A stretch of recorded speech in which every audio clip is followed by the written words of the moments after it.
I do feel for the first time in a couple of weeks, maybe, the clouds lifted a little bit around Belichick. Because I think it has been, and he, Ted, has been so grim. And, Parcells said his nickname was Gloom. But I do feel like the last couple of weeks, Belichick, even for him, was next level paranoid, defensive, miserable, short. And then today, I watched his presser. He had cut his hair. Nice haircut. He showered. Shirt that fit. Ironed. He had an ironed shirt on that fit. Had a nice new haircut. Nothing too dramatic, but just tightened it up. He looked a little fresh. He came to the podium, and he put his hand on the microphone to do the... and he stopped himself. And just play the very beginning again, Jimmy. How are we doing this morning? Good. All right. Yeah, good. Going to Vegas. How we doing? All right. How we doing this morning? Good, Bill. How are you? Going to Vegas. Good. Going to Vegas.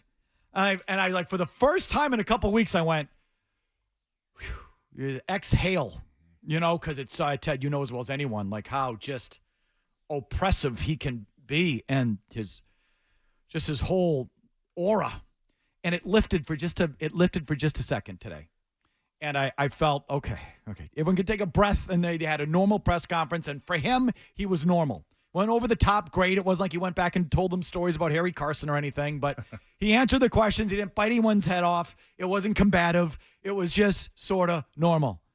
And it's like, wow, that's the first time that happened. Because for much of the last couple of weeks, Ted, it's been grim. It's been grim down there. And how do you think, what do you think about that? About the way he's carried himself, again, until today? I think the way he's carried himself is he's done no favors for his football team as far as getting guys to buy into what he's selling, and to, I don't know, pull in the same direction that he's pulling. Because when you're going a bad way like the Patriots have, these last two games have been killers.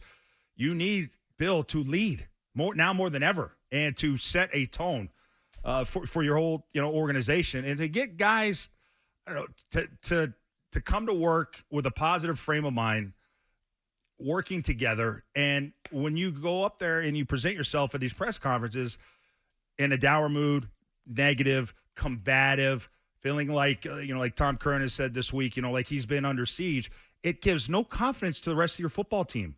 You're looking for Bill to kind of say, I agree with this. If I were a player, I'd look at him and say, my God, my coach is running for his life. Correct.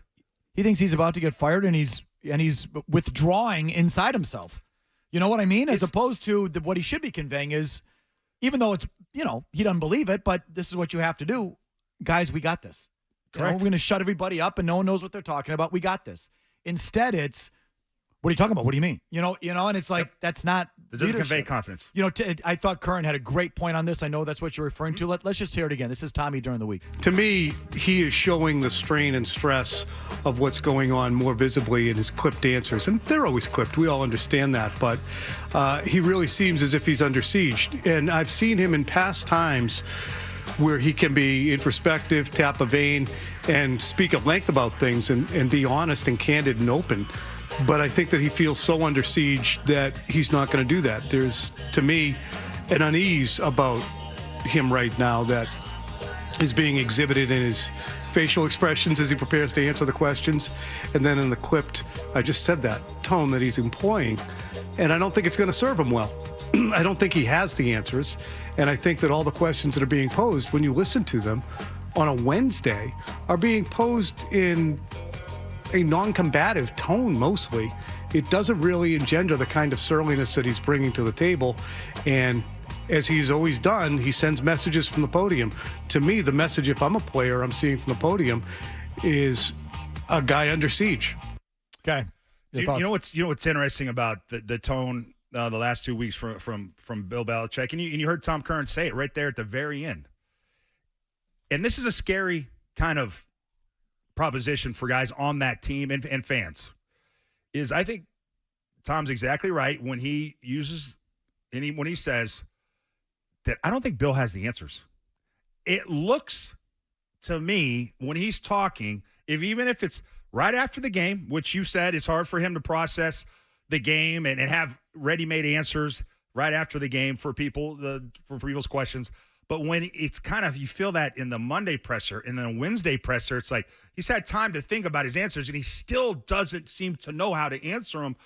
If you're you're a guy that's been with Bill long enough and you see him acting that way, it's a little bit scary because Bill's always had the answers and he doesn't. And I think that's a big reason why his tone has been the way it has been, Mike, because I don't think he has the answers. I don't think he sees a way out of this this muck that they're in, and that's the more scaring part to this whole thing. And he's just not a personable guy and have those. And who does? Like, I don't have him either, but he's really bad. He just doesn't have the skills to sort of process adversity like that and then spit it out on the other side in the right fashion. I'm not even putting that right, but it's really compounded. So like Sunday after a loss, he's just not equipped to deal with that. Usually by the time he gets to Wednesday, he's calmed down, but like he's not, which tells you that it's not just game day that's weighing on him. It's all the stuff that's going on inside the building and his future and where this is headed and all of that. And that to me has to permeate the team. It does, Mike. And you watch him today, and you and I, I've played for him. You've covered him forever. We know all the nuance. So when he comes in and he's clean shaven and he seems like he's in a positive mood and he acts like a human and he's engaging with the media, the players feel the same thing. Like they must, because usually he comes right from one to the other. Correct. It's like it's in the same. It's the same thing. So if you want to get the best out of your players, wouldn't you want to kind of ease their nerves and act more like that than the other thing that, look, you did it that way for a long time, but you had the players and the horses that bought in, and so it didn't matter that you were that way. Guys, we didn't care. We just wanted to win. You're not winning, and you act that way. These players aren't going to respond the way you want them to. It's trying times, and he can't not convey it.